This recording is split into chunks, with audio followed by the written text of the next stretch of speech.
Hi, Mage fans, this is Terry Robinson, and before we get to today's interview, some community notes. First, Book of the Fallen is available now on DriveThruRPG and the Storyteller Vault. If you click on the link in the show notes, we get a refer credit.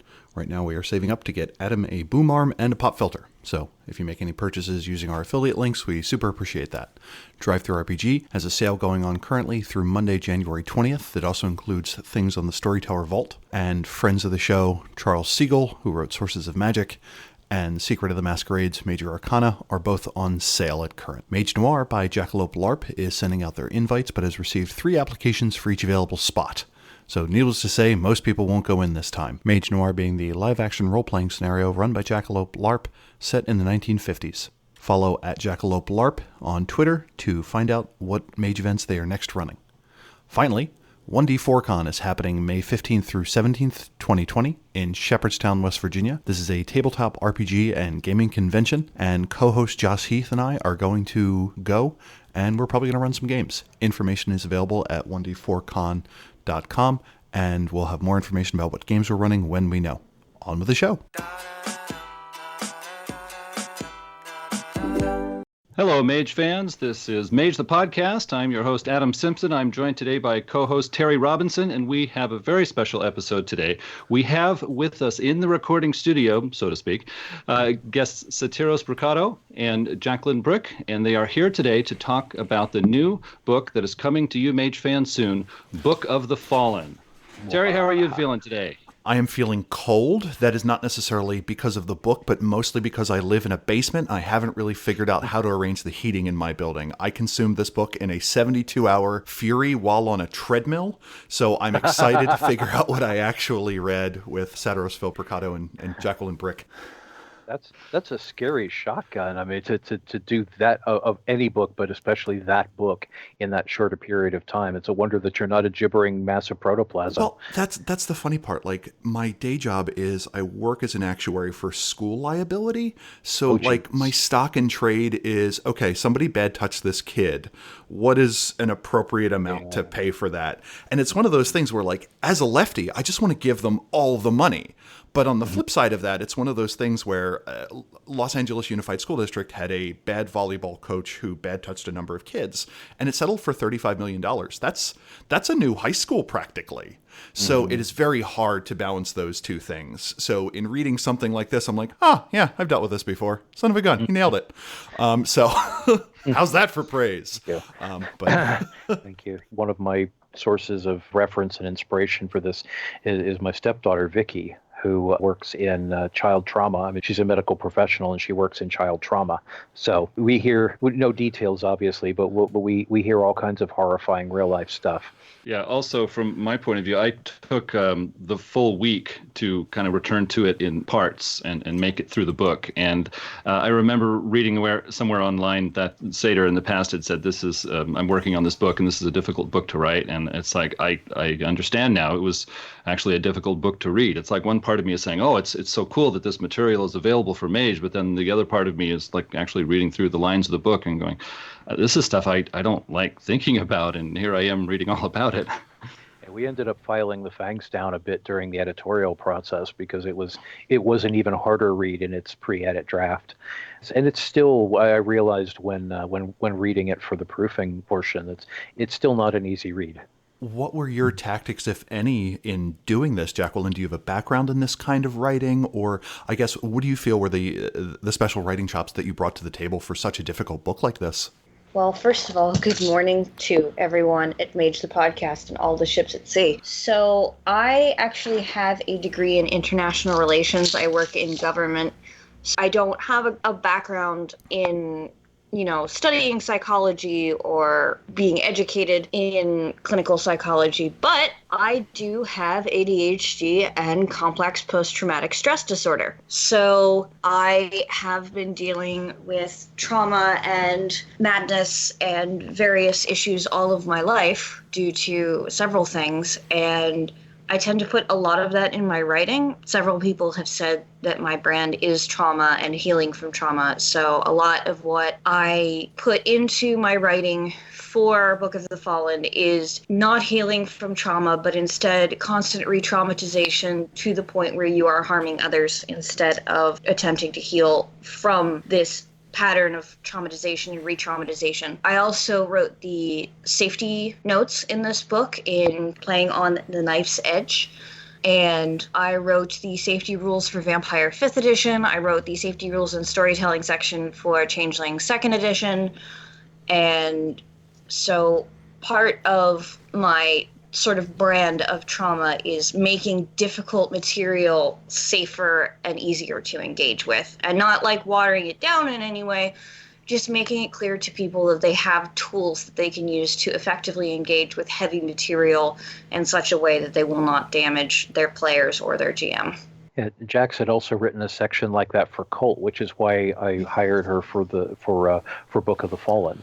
For listeners who may not be familiar, Cult is a delightful little game, light and airy, that kind of takes place in a world where the demiurge that protected humanity from true reality has gone away, and some very protected. Yes, that's exactly what he did. Shielded?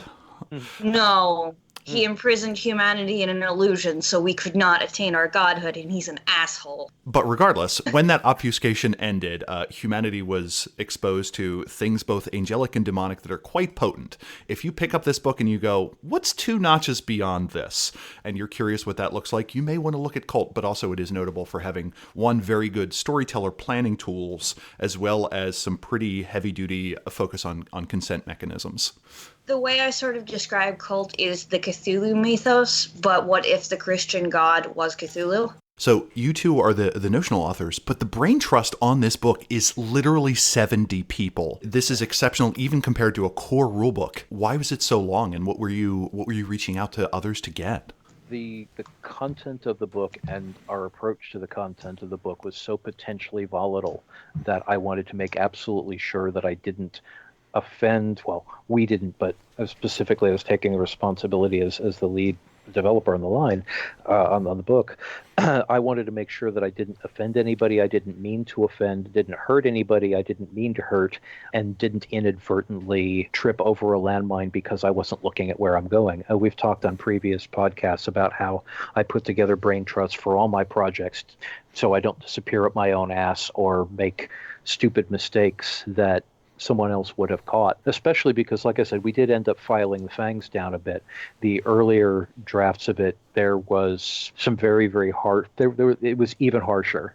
And there were places where I'm like, please tell me. And a number of the people that I got involved are people who have been at the forefront of calling game designers on their shit. And I said, please call me on my shit if I am making a mistake here.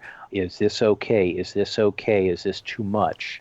Because I wanted to make sure that the book had the level of honesty about the subject matter while at the same time not being, pizza cutter central.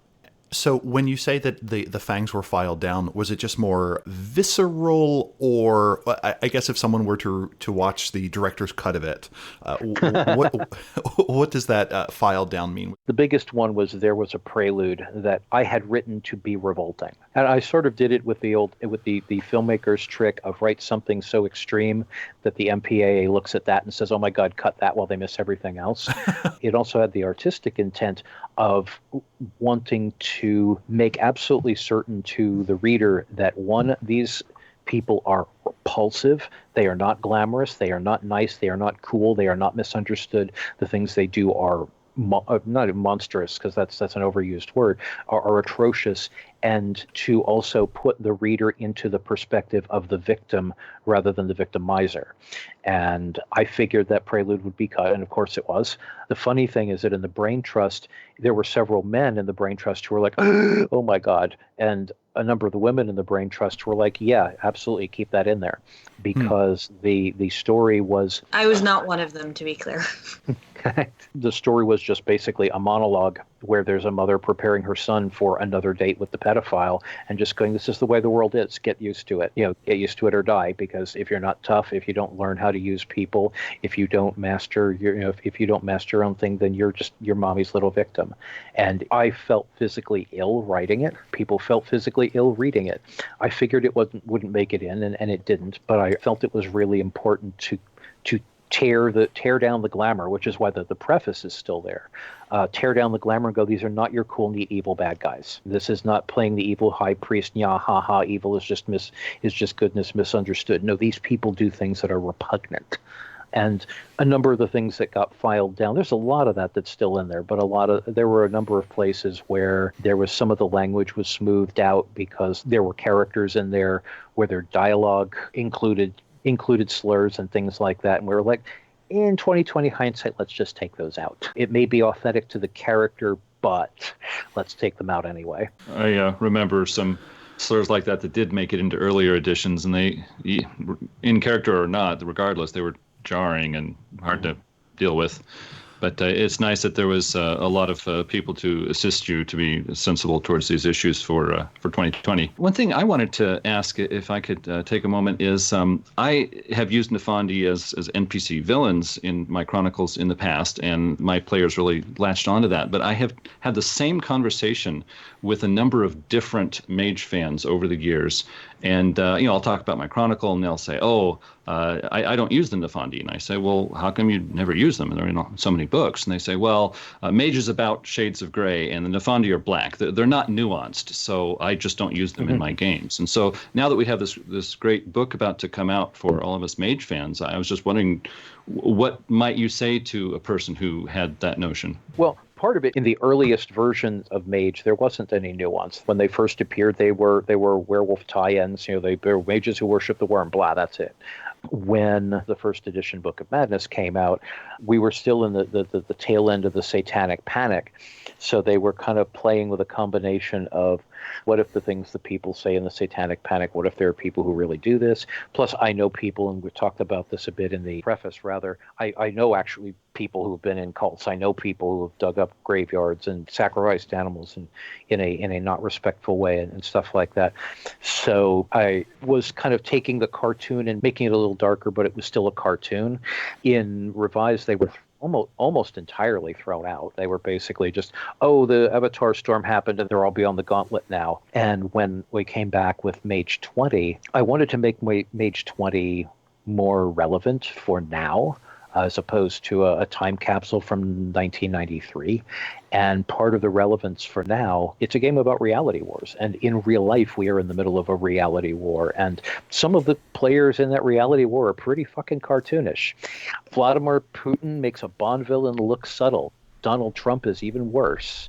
And so, to a degree, in real life, we've got these cartoon characters doing cartoonish things, so the Nephandi don't look that out of place. At the same time, I had more experience, I had actual learning, I had more time to work on it, for starters, with Mage 20, but I wanted to take the emphasis off of the whole magic versus technology. Magic versus technology really is a werewolf thing. It was never appropriate, I don't think, for Mage in the first place, and so I spent several years downplaying it, and then in Mage 20, got rid of it completely and said, you could be in the technocracy, you could be in the traditions, you could be in none of the above. It's not that one side is right and one side is wrong. These folks, on the other hand, are trying to destroy the world, and they want to destroy you in the process. In the Book of the Fallen, there's a section at the beginning of chapter 2 that says, evil. What is evil? That's a word people toss around a lot. What do we actually, in this book, what are we talking about when we say evil? And I mentioned a few of the philosophical approaches to evil and naturalistic evil, theistic evil, and so forth, and then say, okay, what are we talking about in this book? We're talking about deliberate malice. We're talking about fuck you because it's fun. And that's what the Nephandi is, or the Nephandi are, rather. It's not that they are tragically misunderstood people who have all the right ideas, like Sabbat is frequently portrayed as by some people. They are, no, I'm actually here to hurt you because I enjoy it, because I can. And that, to me, is evil. And in real life, we are dealing with that right now. We are seeing that in charge in governments from the United States to Brazil to Greece to Great Britain to especially Russia. We've got people who actually are going, yeah, okay, this hurts people, and I'm perfectly okay with that. And they're backed by people who go, oh, he's hurting the right people. Or actually, the actual quote is, he's not hurting the right people. That is what I wanted to approach in this book. And that's how I've been treating the Nephandi in Mage 20, as opposed to back in the 90s when they were sort of the evil high priest with metaphysical pretensions. Victor Kinzer and I frequently argue about institutionalism. I am generally of the opinion that an appropriately organized large group can do much more good than a disparate group can do. But at the same time, those efficiencies of scale can certainly be harnessed to do some pretty atrocious things, QV World War II. Where does a misaligned organization fit in the hierarchy of evil? Because I feel like a fair amount of harms that actually befall people occur when someone is quote unquote just doing their job or something similar to that, or the incentives that a system creates a negative externality that is not necessarily direct malice. Where does that fit into the Nephandi and kind of the hierarchy of evils? So about the Fraternal Order of the Shield, you haven't gotten to Chapter 6 yet, have you? Oh, those are the police people who believe in quote-unquote law and order, correct? Yeah. Yeah. There was also, I had initially written several dozen and started writing several dozen more templates, and I ended up cutting them because the book was already overlong, and I'm putting them into a book called Fallen Companions. One of those templates was called The Facilitator. And the facilitator is I put kids in prison camps because that's my job. I sell them off to the highest bidder because that's my job. I have people tortured because that's my job, because that's the way the system works. Deal with it. I hated cutting that, but I just didn't have the time or the space to also present yet another organization. There are also organizations that I ended up cutting out. But there was a satire of the whole Trump's prison camps for kids thing in there, and it was just one of those, gotta save this for another book because the book is already overlong. But institutional evil is definitely a part of the Book of the Fallen. We talk about them in Chapter 3 in the entries on Iron Hands and Mammonites in particular. And there are also several vignettes opening the chapters, one of which deals with some people. This is actually based on a real incident, but on an African chocolate plantation being massacred by mercenaries. And it cuts to the guy who has made all this money off the mercenaries. He's throwing a party at his big house. And one of his guest jokes, how many people did you have to kill to get to afford this place? And he goes, I don't know, I lost count. And everybody laughs, but it's not a joke. Yeah, it was quite literal in that case. So that is the case where the Nephondus is the person who is, I guess you could say, harnessing the institution and kind of enjoying and leaning into it, but not necessarily the apparatchiks that are just doing the accounting, as it were. Those people actually, like I said, they were addressed. They'll be addressed more in Fallen Companions. Okay. They are addressed in the Fraternal Order of the Shield. So the New Age nitwit. It was my satire of some of the people I knew, particularly in San Francisco. Yeah, which we also get an appearance of in Gods and Monsters, which was a delightful break in that. That guy was a parody of my ex-roommate's ex-boyfriend. Oh, that's pleasing. He was not much of an exaggeration. Yeah. Yeah. And Jacqueline? So part of the reason Satyr brought me onto this book is because I like Nephandi. And that is against what Satyr originally wanted on this book. He didn't actually really want people who liked Nephandi onto this book because, as he's mentioned before, we don't want people thinking the Nephandi are like cool, tragic superheroes. But as somebody who has dealt with trauma, who has dealt with emotional dysregulation, who has dealt with making stupid choices that I later regretted and hurting a lot of people, the Nephandi are subtle. And so much of the Nephandi is rooted in what makes a person want to destroy everything, what makes a person want to eat a god, what makes a person want to make the world feel all of the pain that they are currently feeling. And that's so important, and I think that's something that really gets missed with the Nephandi is, yes, they're awful, and they're not sorry most of the time.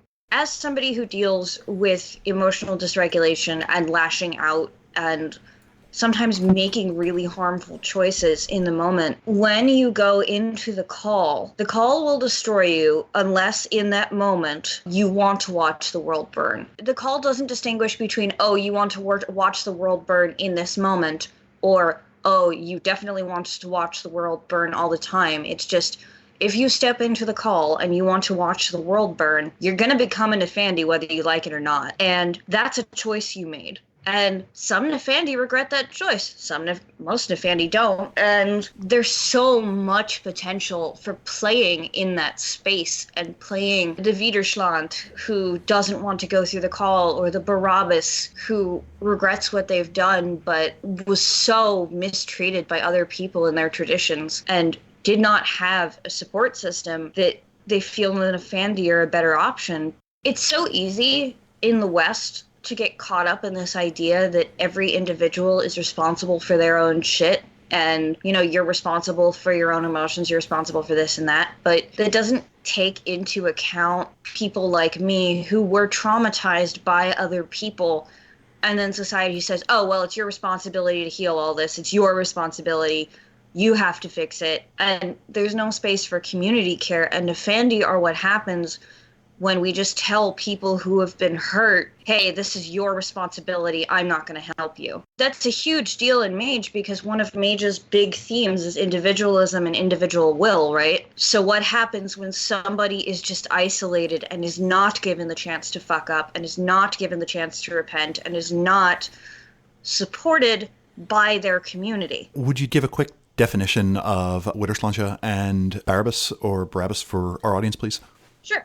So Widerstand are children, usually children, who are born with a corrupted Nephandic avatar because avatars and souls reincarnate. And Barabbas are mages who were of a tradition or the technocracy or a craft who choose to walk through the calls for the first time. So they're the ones who are corrupting their avatars. And a call is? Satyr can follow my definition because Satyr has a much more nuanced definition of the call than I do. But the call is essentially a portal to the Kiploth. It is the mouth of personal oblivion for the Nephandi that turns their soul inside out. Or bad and naughty children get put into the Avatar Wiggler to do the opposite of atone for their crimes. That's awesome. I love it. To what extent is the person walking out of the call the same person who walked in? Is that a moment where the line between before and after is broken in such a way that you really can't say that they're even the same person? I disagree with that. It's the same as saying, is somebody who became a white nationalist the same person? Is somebody the same person before and after they became a Proud Boy? Yeah, there's still a line of continuity there, but they are presenting very differently and they have very different goals. Can you pull them out of that? Yes, you can. It just takes a lot of hard work. The difference, though, is in Mage, it is presented as once someone has gone through the calls, you can't pull them out. They are fundamentally, they have, the core of their being has changed. Like when someone... It's interesting that you mentioned that because in the Book of the Fallen, we do have bits about redeeming Nephandi. It's addressed more in Chapter 7. It's mentioned in Chapter 2. It's gone into more detail in Chapter 7. I completely actually agree with Jax that it's not that the person is different. Under typical Jungian theory, the shadow is the repressed part of all the things that the person does not want to consciously admit they are. For the Nephandi, it's just the shadow says, hi there, here I am. Now I am manifesting. And it's not that the person is different, it's that their worst aspects are front and center and more or less unashamed, and more or less unrestrained, I think would be a better word. There's a phrase which is actually a quote from a now Scorched Earth ex of mine that I use in Chapter 1, which Chapter 1 of the Book of the Fallen is essentially a monologue from a Nephandist, basically going, you think we're these cartoon characters, this is what we are, this is why we are, you can accept that or not, I don't care. But there's a line in there about you and your fucking integrity. And the now ex was trying to get me to not only throw out most of my life and my partners, but also to just basically be this I don't care about anybody but me person. And she was like, if you would just let go of your fucking integrity, you'd be who you really were. And I was like, no. And that to me, that summed up the Nephandic argument right there. If you just throw off your fucking integrity and be a predator like I am, then you'd be free. And that's a large part of the Nephandic argument in the Book of the Fallen is, everyone is a predator or prey. I'm a predator. What do you want to be? Oh, so like a Nephandist is saying to the whatever non-Nephandist they're talking to, this is the real truth. You just have these pretensions that prevent you from looking at it. Yep, exactly. And I know people who think that way. I was involved with several of them. It's also important to note that when I talk about redeeming Nephandi, I'm not talking about redeeming Nephandi who don't want to be redeemed. This is a big argument, especially in restorative justice circles, is, what do we do about people who don't want to be? What do we do about people who don't want to be restored to the community? What do we do about people who are comfortable just continuing their harmful patterns? You don't restore them. That's the point. You can't restore anybody who doesn't want to be restored. So when I talk about, redeeming Nephandi and restorative justice with Nephandi, and Nephandi who went into the calls for love or for rage or whatever, you can't. That's sort of my line in general, especially with Nephandi, is you can't restore anybody who doesn't want to be restored. And that's why it's such hard work, because part of the work is making them see that they can be restored, and that being restored is something that is desirable. Yeah. Someone who deserves more recognition for her contribution on this and made people realize is Kathleen Ryan, who wrote the Amanda stories that kick off a lot of the early Mage books, the first and second edition Mage books.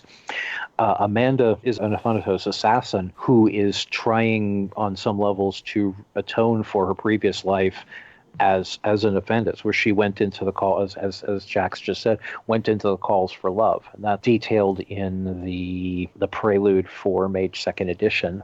And part of Amanda's story, Amanda is a Widerschland, and part of her saga is her redemption. I realized I had not credited Kathy in the concepts in the Book of the Fallen, so I need to add her name there, because even though she didn't specifically write anything about the Nephandi in other books, she wrote something with significant contribution to the Book of the Fallen and to our view of the Nephandi, so I'm adding her name in the corrections.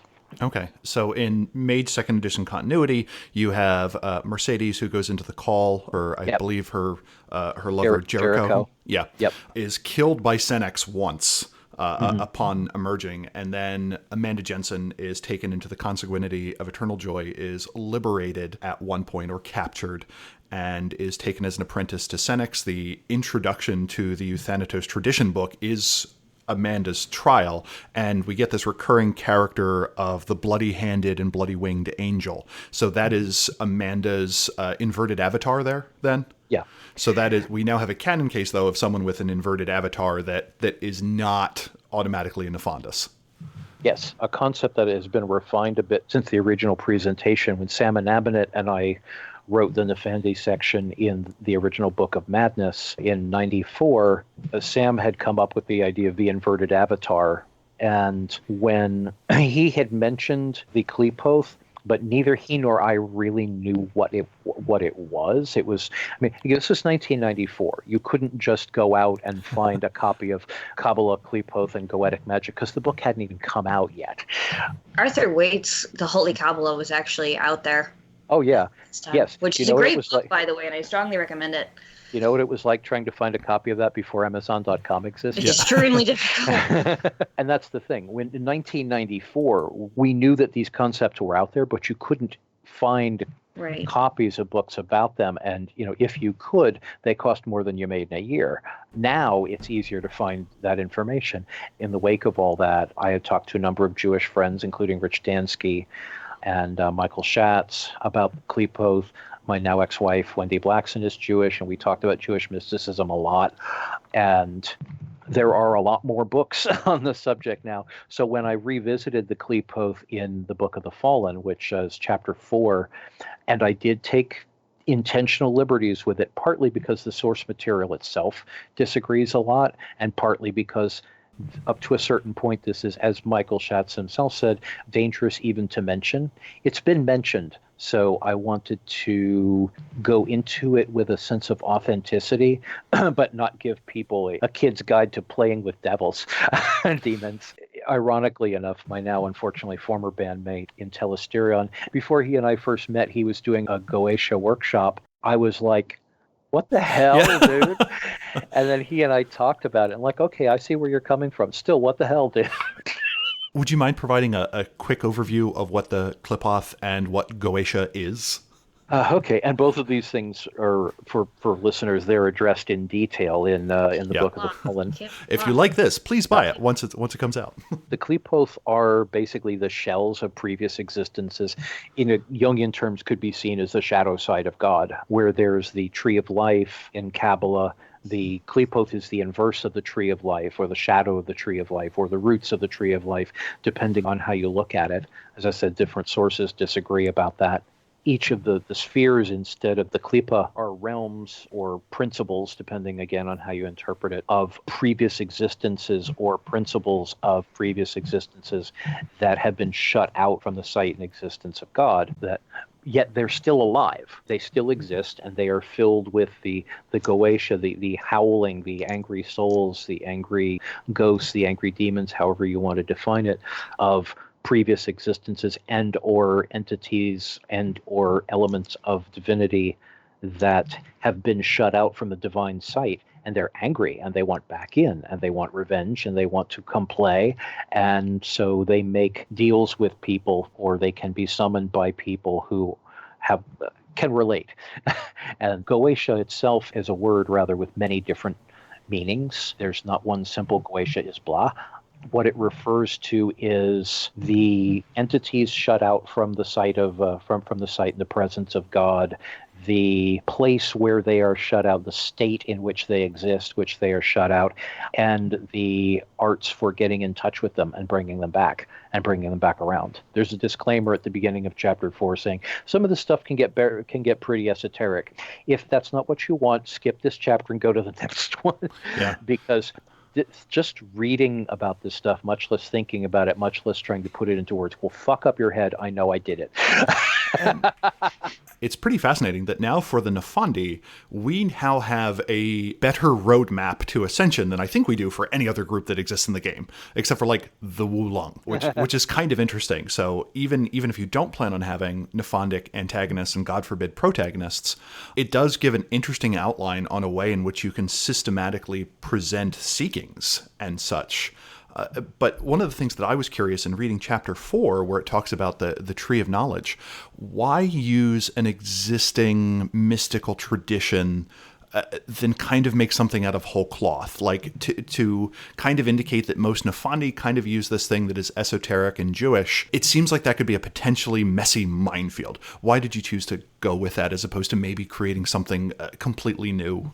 Well, partly because Sam and I had already mentioned it, and people wanted to know more about it. Okay. And there are actually several people, including Michael Schatz, several Jewish people who are involved in the Brain Trust for just reasons like that. Okay. And something I also want to mention in passing with this is we also had several Satanists involved in the Brain Trust, because I wanted to make sure, one, when you say Satanist, there are a whole bunch of different things that go under that umbrella.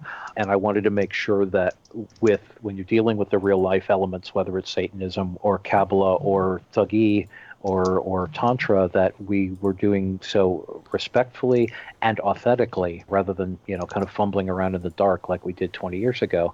And the main reason that I went with it was because we had already done it. It was established lore. One of the sometimes frustrating constraints with doing the 20th anniversary stuff is, while I was able to update a number of things, I was not able to do complete changes of the intellectual property or just do total retcons, both because of the publishers and the intellectual property issues, and for the fans, I couldn't just go, oh, that thing back there, that didn't happen.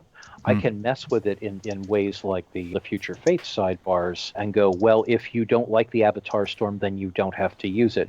But I couldn't just go, oh, the Akashic Brotherhood never existed. I actually wanted to do some of that stuff in Mage 20 and wasn't able to. And the Qlipoth was part of that. Okay. And I guess you didn't have license to create a new metaphysical event or plot device that would explain why they had gone away and been replaced by maybe something less problematic or something more hip to the times. Let's just say the last 25 years have made me a lot less eager about creating neat new stuff that I'll never own. Oh, okay. And that other people will. That's a good point. Understood, yeah. One of the things I really liked about this book was the breadth of material for Nephandi. Now, when I say breadth of material, I'm talking about there's a lot of material here so that you could use them in a techno-magic focused chronicle. And there's also material that touches on psychological issues, Jung's shadow and related matters that would work very well for a less action, more discussion and more cerebral kind of a chronicle, perhaps a more rational one. There's also a lot of esoterica and mystical material in this book so that someone could, who's totally focusing on, like you might call traditional mystical kind of magic, and they want to use Nephandi, there's plenty of material there. It just seems like with such a breadth of information where you really trying to put a lot of material here so that Nephandi could become interesting and usable in a variety of very different mage chronicles. Yep. Yeah. Woo! Sorry. Easy answer. Yes.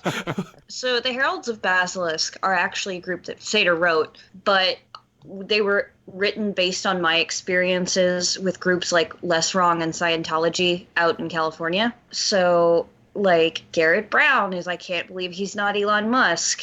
And then you have people like Jane, who lives out in Quaker City, Ohio, which is a very out-of-the-way town that I drive through every time I go to Gen Con.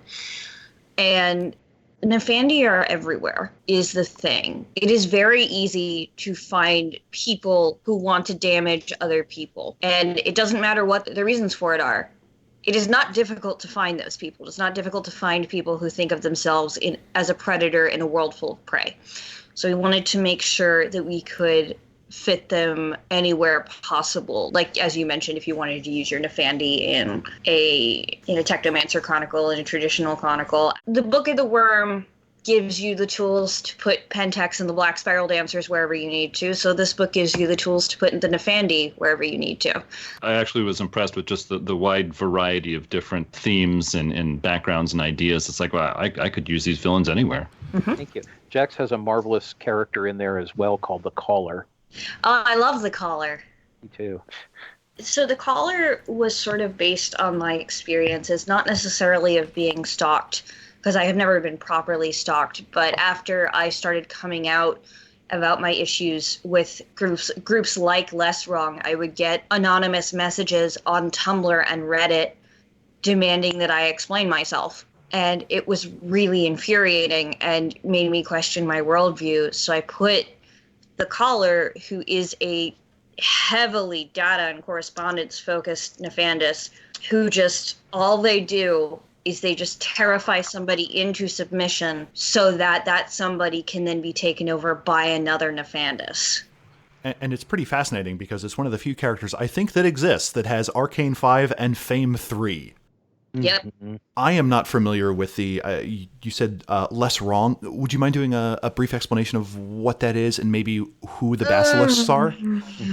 So Less Wrong is a group out in started out in San Francisco by Eliezer Yudkowsky, and unfortunately much of their ideology is sort of that Silicon Valley tech bro, I am smarter than everybody else because I can code, and women are property sort of deal. There are, of course, people in the movement who are trying to make it more progressive, and it's a fairly small movement. It's also a lot of very wealthy people, so they're trying to make it larger. And I dated 3 members of that movement, and it actually pretty thoroughly destroyed my life for a while.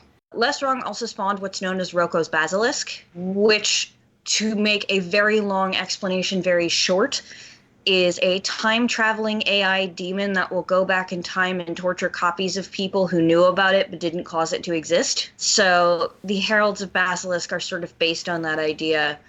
And I'm really glad that Satyr also put in Zalgo as a different demon. So now we can have an internet god fight, and I'm very excited about it. one of the themes that we both play with a lot in the Book of the Fallen is very much the idea that concepts become real, and that, especially by way of the internet and the digital web, both metaphysically and the more, the normal internet, breed new gods. And that's something that's actually said, explicitly, going all the way back to digital web, the original digital web.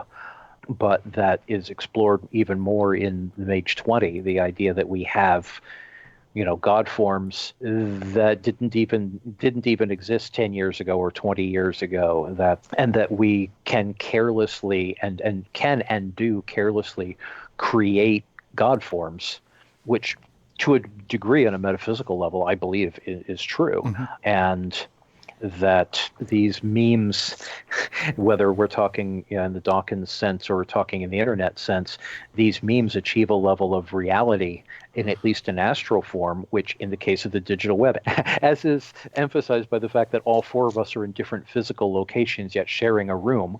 Don't let your memes be dreams. It creates and emphasizes a level of reality that is undeniably real, even if it doesn't have physical function. And with mimocracy, which I had originally called technomancy, but the publishers had an issue with that. I had an issue with that too. Understandable. But in mimocracy, that's the art of specifically going, I'm going to create a demonic god form to do this thing, to fuck with you. Or I'm going to get in touch with this demonic god form that already exists so I can fuck with you.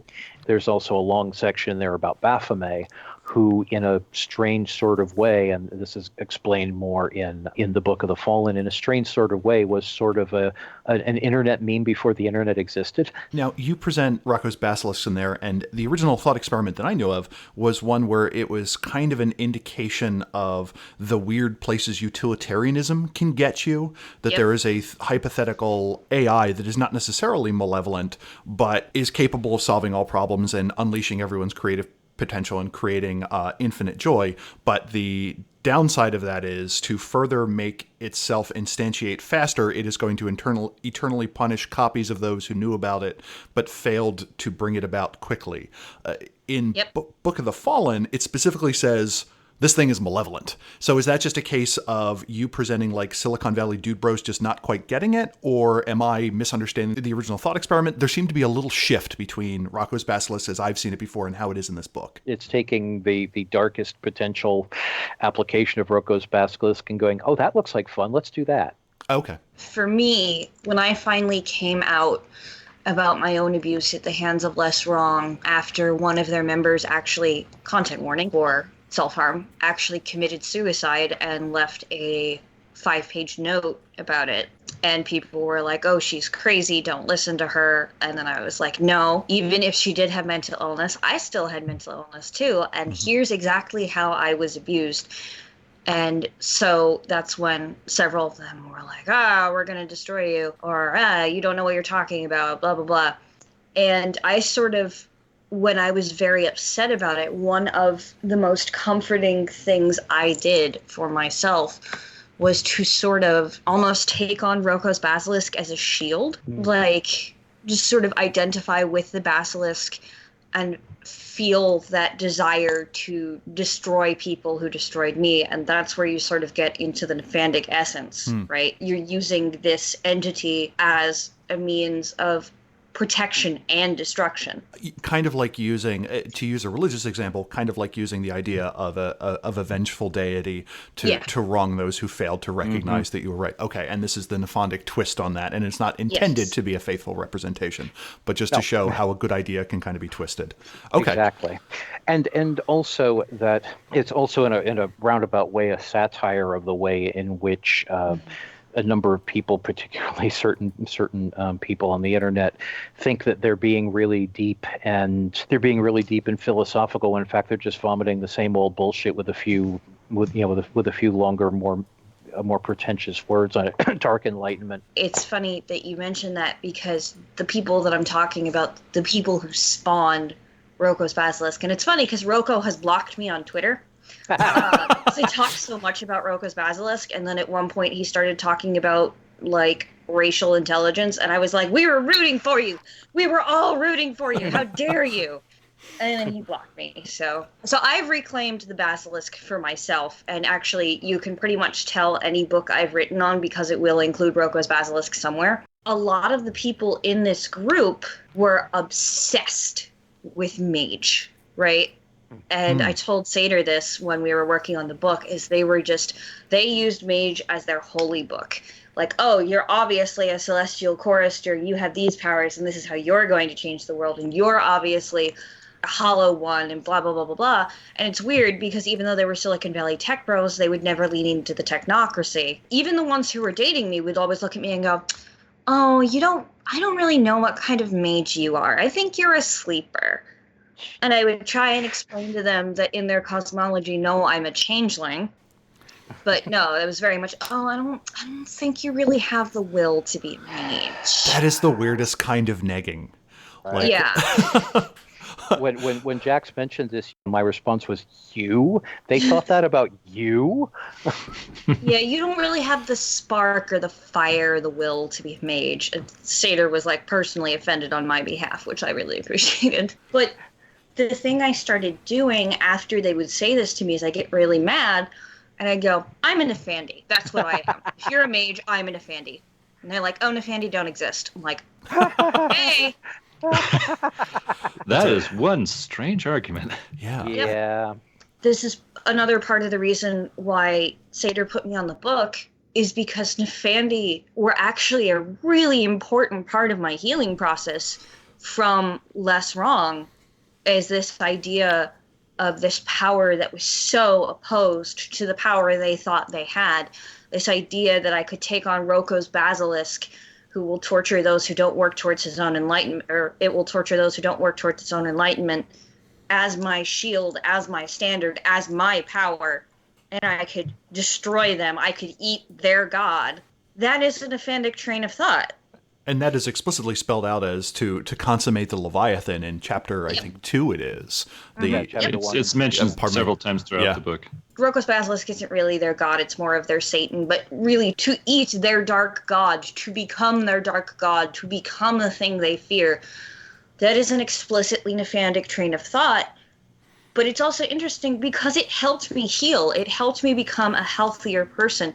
To go through your shadow, to do that shadow work, and not become the shadow is extremely difficult. There's so many Nephandi stories you can tell about people going into the calls because they made a harmful or wrong decision, and then coming out of the shadow and becoming a stronger and healthier person for that. But doing that work, wanting to be restored, as I talked about earlier, wanting to be strong and healthy and have your shadow integrated into you instead of having your shadow become you, is hard, and you can't do it alone.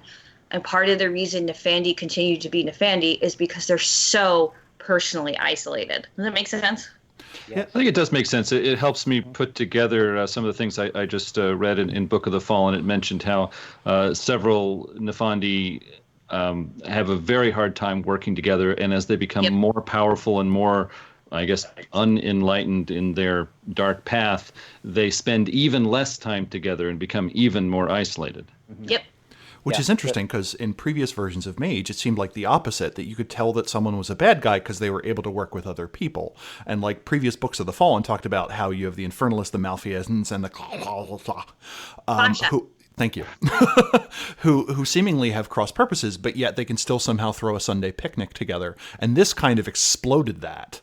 I have big feelings about the Klasha. Bring it.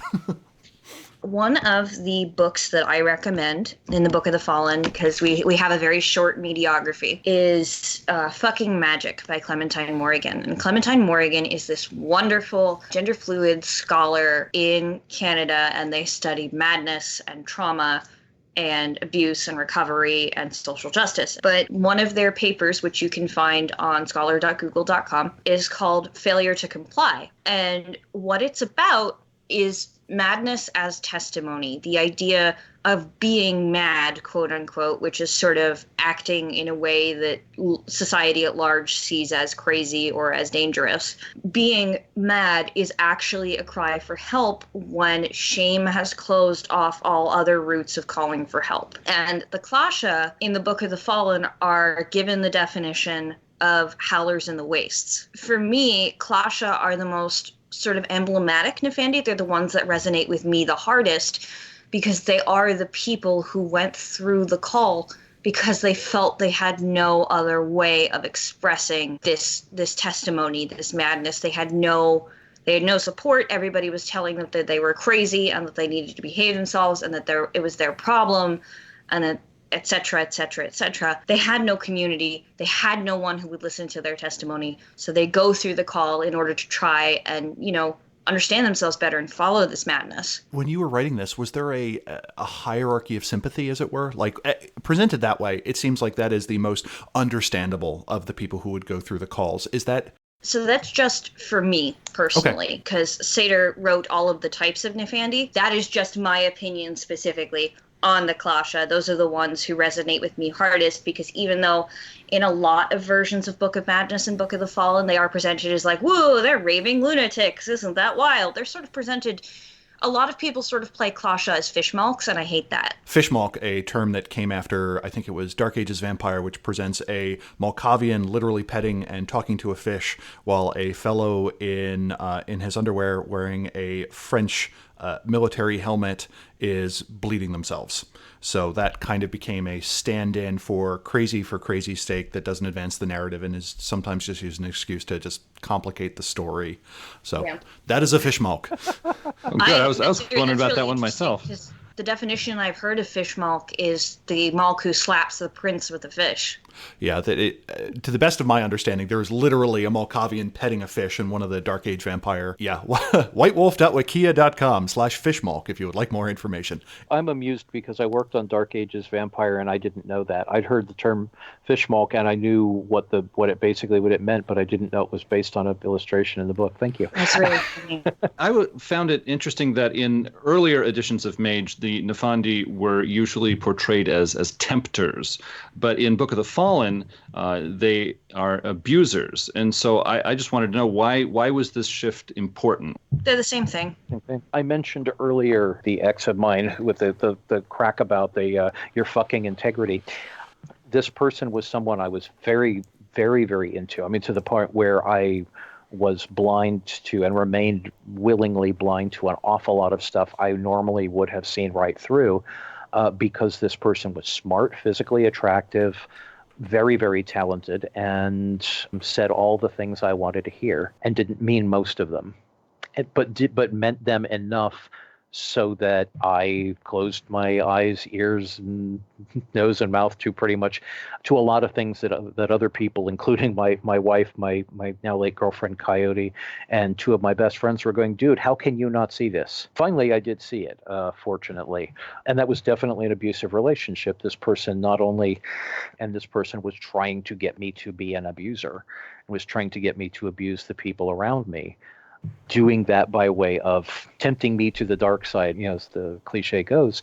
And that is an abuser, and we talk about this in the book. People who are actual abusers in real life are not people who walk up to you, slap you around, and go, get on your knees, bitch. They're the person who seems like everything you ever wanted, and then they start systemically tearing you apart. And if someone walks up to you and punches you in the face, you're going to go, hey, dude, what the fuck?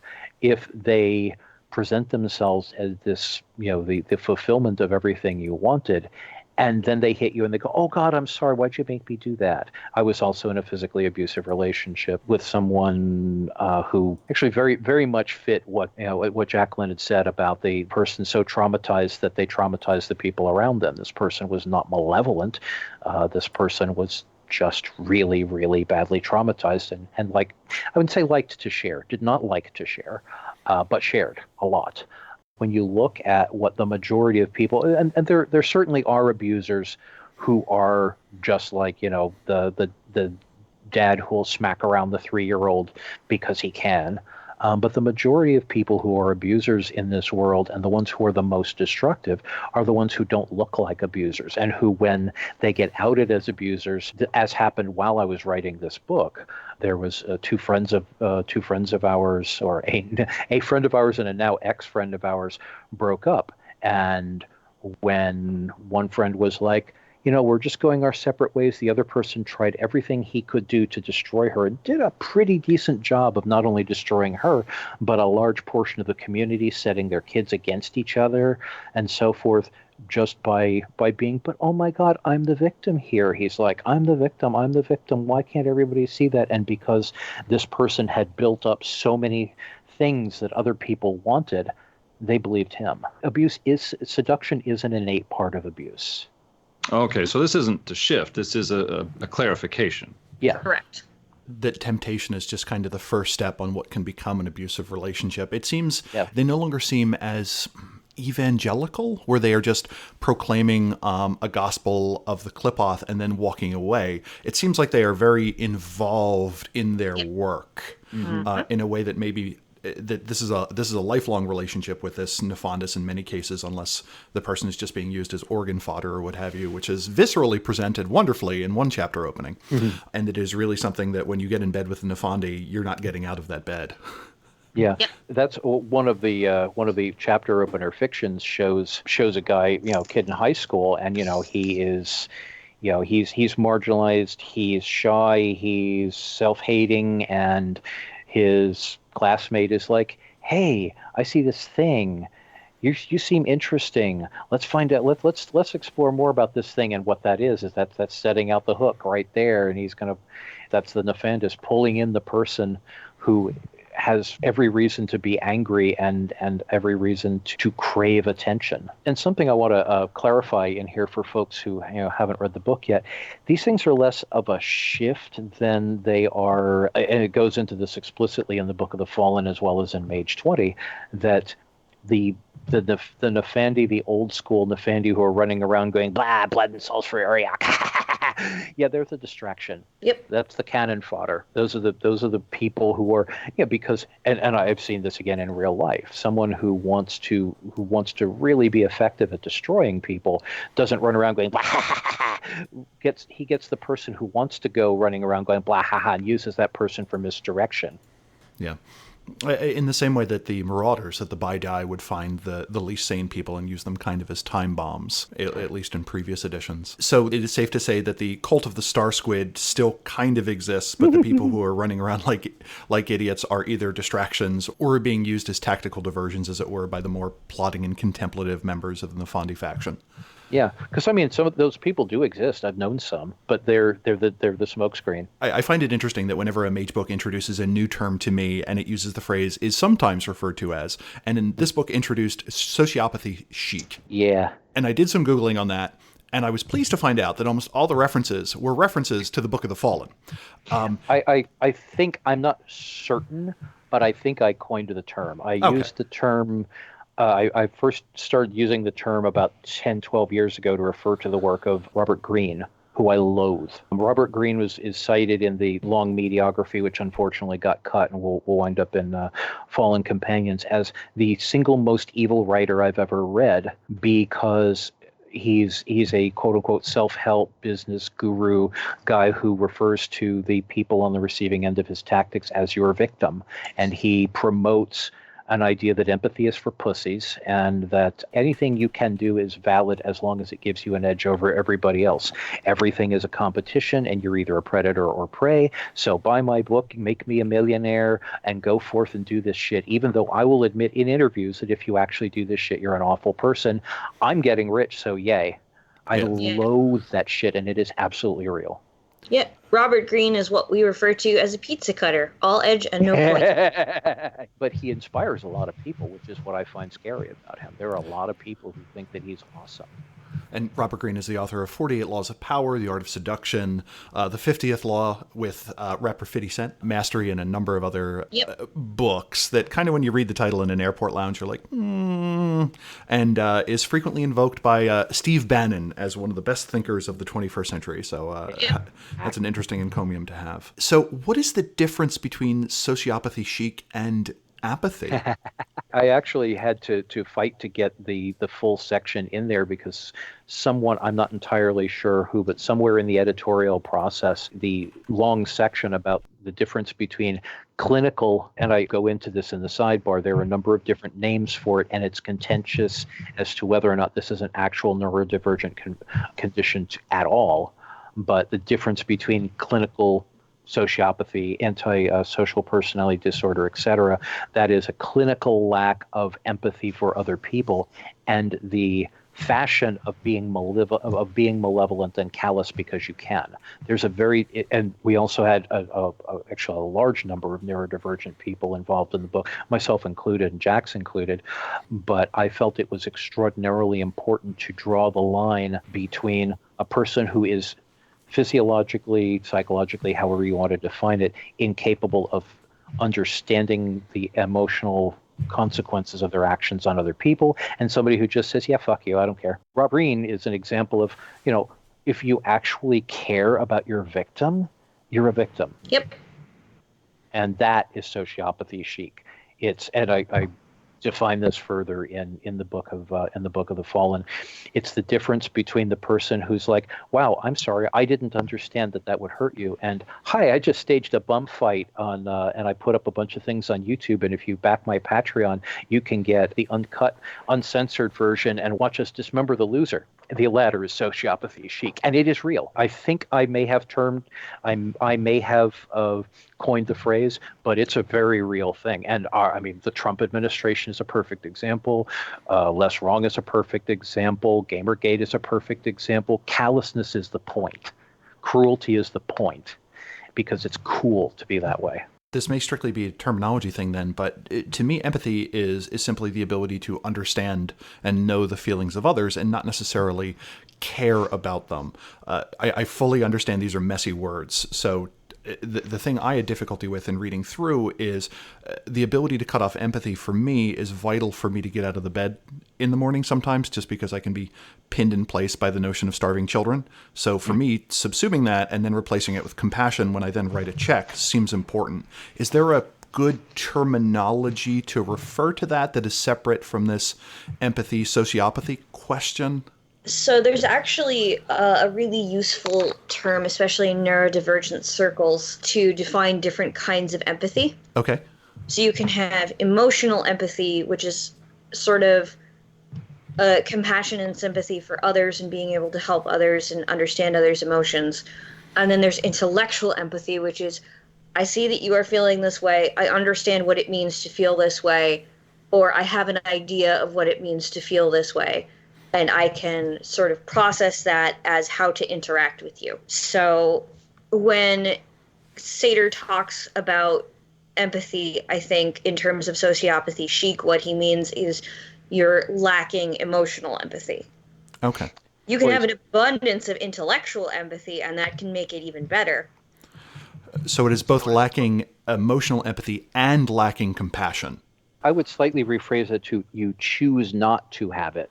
There are people who do not choose to lack empathy, that it is I believe it is part of a neurological condition that they have. They want to. They try to be good people, but they don't always understand the emotional consequences of their action. And then there is, I don't fucking care. And it's the difference is, I'm sorry, I didn't mean to hurt you, and I don't fucking care. Hurting you is cool. That's the difference, choosing the lack. Okay, that makes more sense. And my final question is, this is very much billed as not a player's guide, but this is some of the best player's guide material we've gotten for any faction. like Seekings and how Ascension works, and merits and flaws and how they interact. And it has the most detailed rote rules I think we've ever seen. Were you worried at all that it would be a player's guide to Nephandi, because the material is so well presented in that regard?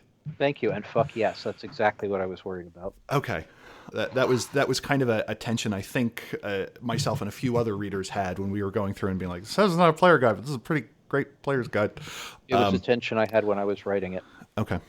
I mean, I view all books as a player's guide. Okay. So I was not as fussed as Satyr was about this being a player's guide. I don't actually view GMs as being different than players. They are just players with different responsibilities. Mm-hmm. Yeah, agreed. So the reason that it's important to me to keep emphasizing this is not a player's guide, here are some options if you want to, and why I didn't go further with some of the absolutely fantastic ideas that Jax has with this is because I've been in this business for almost 30 years, and I know from experience that on one hand, there are a whole lot of people who will take the material in the spirit in which it's intended. I also know there are a number of people who, like, as Jax was saying with some of the Silicon Valley people, who will miss or choose not to see the ethical nuances or the satire or whatever it was that we intended, and will take certain things at face value,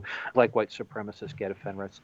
When you're a designer and an author, you don't know who's going to read your work and take it how. And I feel a great deal of personal responsibility for how the things I put out there are taken. And I know that to a certain degree I have to let go and just say, I'm going to put this out there, and I know some people are going to take it the wrong way, but it is important to me. This goes back to your question earlier about the brain trust.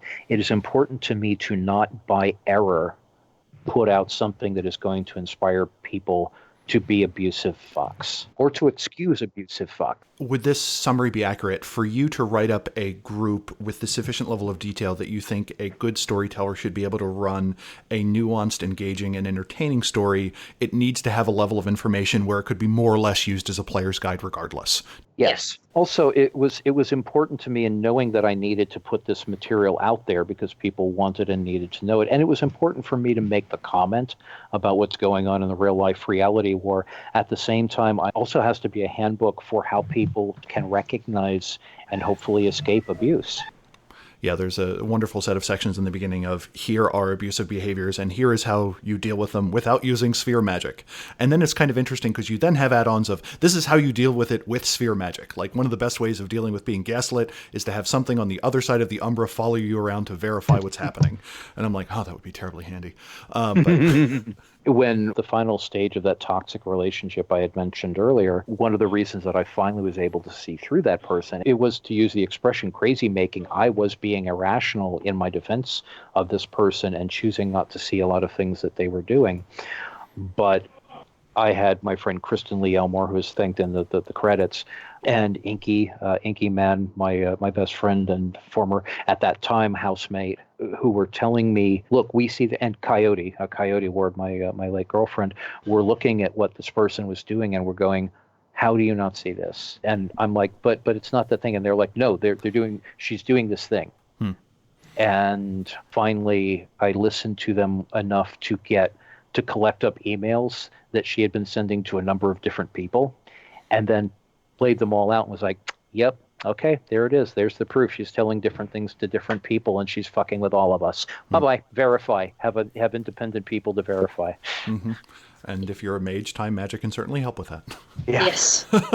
We have a bunch of listener questions. Adam, do you want to shoot out one first? Well, the first question comes from Reziel, who asks, what's the status of the Wu King, and do the Nephandi work with the Yama Kings? I am not Chinese enough to answer that question, and I don't mean that flippantly. I mean that there are an awful lot of places where we blew it in earlier years because we either didn't know or there weren't people who could write knowledgeably and accurately and authentically about cultures. So we researched it as well as you could in the days before Amazon.com and social media. But in this day and age, I wouldn't feel comfortable tackling those things without someone preferably of Chinese heritage. I mean, Hiromi Kota has written a lot of things about Asian cultures in more recent things, but we do not want, and Hiromi does not want to become the token Asian writer. Hiromi is Japanese American. That doesn't make them the default expert on Chinese culture. So I'm not going anywhere near that. Sure. It's almost like a continent of several billion people. Exactly. Yep. So one of the things that comes up is, I think the most succinct summary of the Nephandi in this book is they are the faction whose goal is to extinguish hope. Yep. And there are two ways of doing that.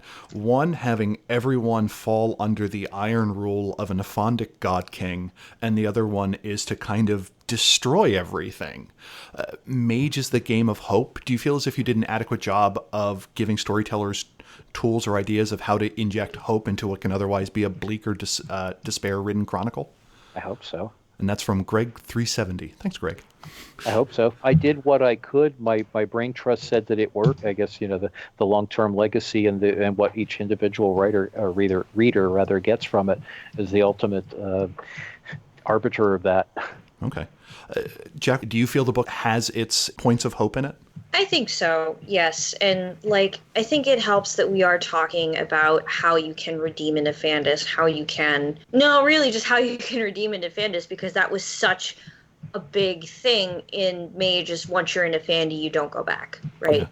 So the idea that you can redeem a Nephandis, that you can prevent a Widerschlangt from going through the calls, that you can, protect people from this is such a huge deal.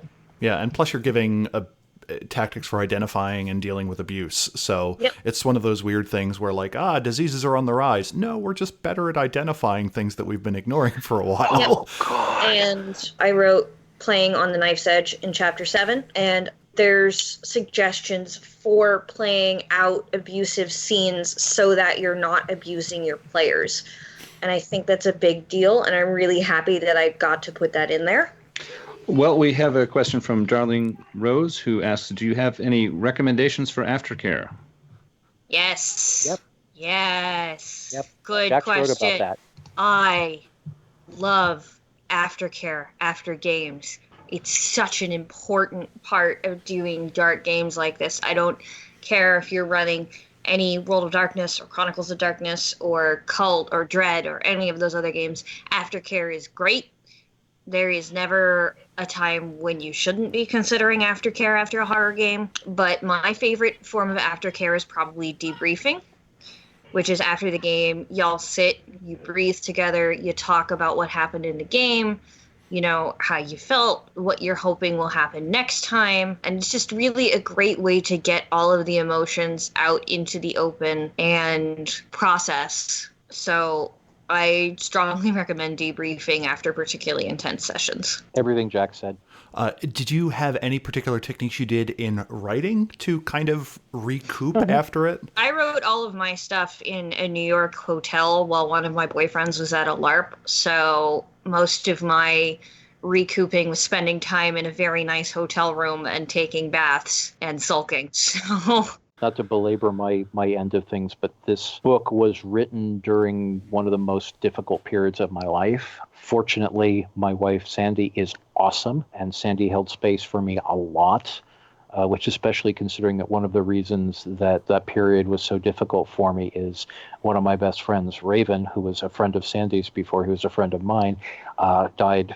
And I was a caregiver for him in between heart attacks. Anyway, and so he was very, very close to Sandy as well. And Coyote was my girlfriend. Sandy and I are polyamorous. Coyote and I had been involved for a long time. And Coyote had cancer. I was a long-distance caregiver for her as well. And Sandy, in spite of the complexities of that tangle of relationships, Sandy held a lot of space for me, which is why she also has a thank you in the credits for Book of the Fallen. I also played a lot of Age of Conan and killed a whole lot of fucking pixels. I was very pleased to see that you had finally gotten a new computer, and now I think you're playing what? Grand Theft Auto Online, yeah. Yeah. Yeah, and also someone who also gets a shout out in there is my friend Inky. And Inky and I have what we call our bloody movie days, where we love the most fucked up horror movies we can find, assuming that they're actually good. We're not like watching Friday the 13th shit. We watch shit like Martyrs and Antichrist and Sallow and stuff like that. Yeah, exactly. And it's for us, that's cathartic. Inky has been through a tremendous amount of horrific stuff. And I've been through considerably less, but this book was pretty horrific stuff. And part of our de-stressing thing is to get together and, binge on shit like Martyrs and Revenge and The Horde and Inside and stuff like that. Okay. Charles Siegel asks 2 questions, friend of the show and member of the Brain Trust. One, the Mercurian elite is now depicted as a faction within the Virtual Adepts as opposed to a new name for the Virtual Adepts. Was this a change? Is this a clarification? Is this a new role? And I think the more important question was, it is explicitly stated throughout Mage history that the Nephandi are not responsible directly for major atrocities. And I think at one point it is spelled out that the Nephandi did not do 9/11. But now we have a book that presents them as being everywhere. Are they more powerful? Or are they just being pushed to the front? Or are these just options where a storyteller should be picking 1 or 2 of them? The short answer to both those questions is GM's choice. It's what the GM wants to do with it. The longer answer, I guess, would be with the Mercurial Adepts. Part of that concept was inspired by Eric Davis's book Technosis, which came out the year I left Mage, which is an extraordinarily Mage book, which talks about how basically Mercury Hermes is the god of the internet, and I completely agree with him. And I would like to, or have somebody else do more detail on what the virtual adepts are like in the 21st century. There has not been the opportunity to do that yet because of constraints of both time, material, and my sanity. I hope that will be explored more in future book. At this time, that's a thing for the GMs to decide. And as far as there was a really important reason back in the old days that we said humans do these things. Andrew Greenberg, the original Vampire of Masquerade developer, and I think the person probably most responsible for and the person who should be most credited for the world of darkness as we understand it, as we know it now, is Jewish, and he's a Jewish advocate, is activist rather, and has relatives who were in the Holocaust. It was really important to Andrew and Bill Bridges and I and Mark and Stuart and Steve all agreed that it should never be a case of, well, vampires did it. We should never absolve humanity of our capacity for evil by saying that monsters did it. And Andrew said that. We all agreed that's why that has always been the line. Now, in the Book of the Fallen, I don't say, Nephandi did 9/11 because, one, that's trivializing 9/11 and trivializing the human capacity for evil. And what I wanted to say in the Book of the Fallen is you don't need supernatural monsters to push the human capacity for human evil. We are evil. We're not all evil. We choose not to do evil, but it's not, immortal super beings that make parents sell their children for sex on the internet.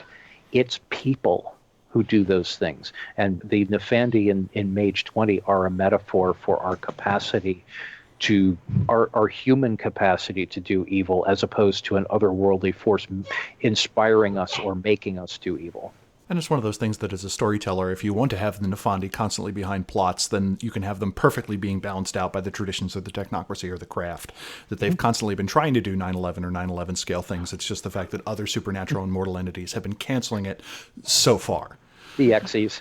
The Xyz are my favorite of the new secret factions within the Nephandi. The Xyz were my personal favorites because they're the reason we're constantly having all kinds of weird shit. And then people go, oh my God, there's going to be this catastrophe. And then it doesn't happen. Or we're on the verge of, and then the meteor missed. The asteroid missed. And it's because the Xyz keep going, oh, look, I've got this scheme to destroy everything. And somebody else stops them, including another Xyz who just goes, no, it should be my apocalypse, not yours. Your asteroid is going to wipe out my plague. Exactly. I had fun with them.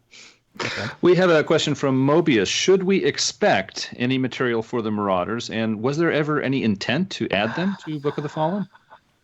First of all, no, not to the Book of the Fallen. As far as the answer to that, the first part of that question is like my answer on the Wulong earlier.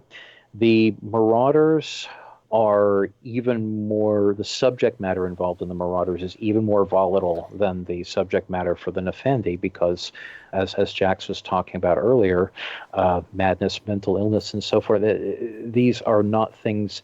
They were trivialized in the early days when we were children, literal children in chronologically speaking.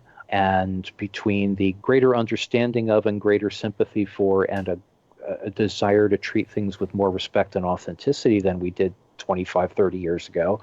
That would be an extraordinarily difficult book to handle well. Kathy Ryan and I have always wanted to do a book about Marauders called The Mad Mask, but it was one of those things that we always put off because we knew we couldn't do it right. At some point in the future, maybe, possibly, either me or Kathy or Jax or somebody might, or Travis might do that book or a similar book, but I personally would not want it to be done until it could be done right. Okay. That extinguishes our audience questions. My last one is, where do you want to see Mage go, and what projects are you all working on? So this was my big Mage project. I am very tied to the Nephandi.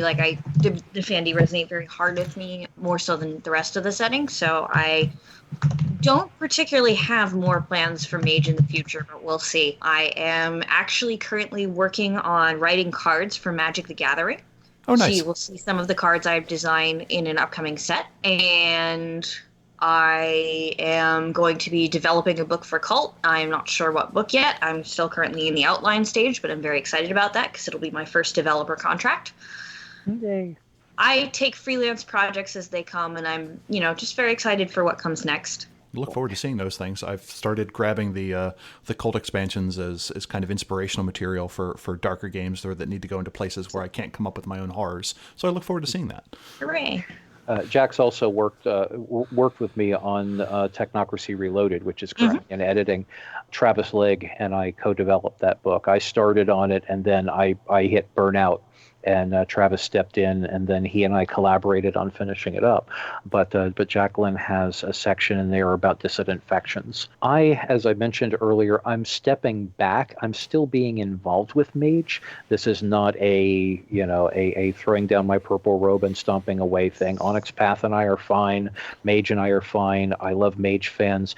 I couldn't be the point guy anymore, partly because it was physically, spiritually, emotionally, and financially exhausting, and partly because I wasn't getting to work on my own stuff. I do have a number of Storytellers Vault books in the works, including Mage Made Easy, because that's desperately needed, and Fallen Companions, which I mentioned earlier. I'm doing more work doing more work on my my RPG about music, magic, and music and magic and the people who make them. Power Chords, Music, Magic, and Urban Fantasy. That came out about 2 years ago, and I am finally getting to work on the rest of the books for the series, which I have not been able to do for the last 2 years. I also have some new projects in the works, one called Aspects, These Cruel Shores, several others. There's some material about that on my Patreon, which is Satyros Phil Brucato on patreon.com, and I am going to be changing the way that I handle my Patreon so that there is more content coming out and people can subscribe for different things. I'm going to be doing more short fiction, more excerpts. I'm getting ready to launch a podcast of my own.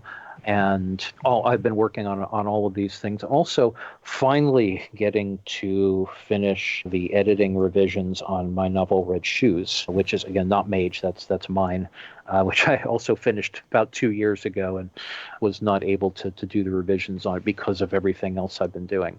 So, although I will continue to be involved in some degree with Mage, if nothing else through the Storytellers Vault, I am concentrating largely on my material that I own, and putting a lot of that out there, at least initially, through Patreon. And people who back my Patreon will get to see a whole lot of it, and people who have already been subscribed to my Patreon have seen some of these things and progress on some of these projects.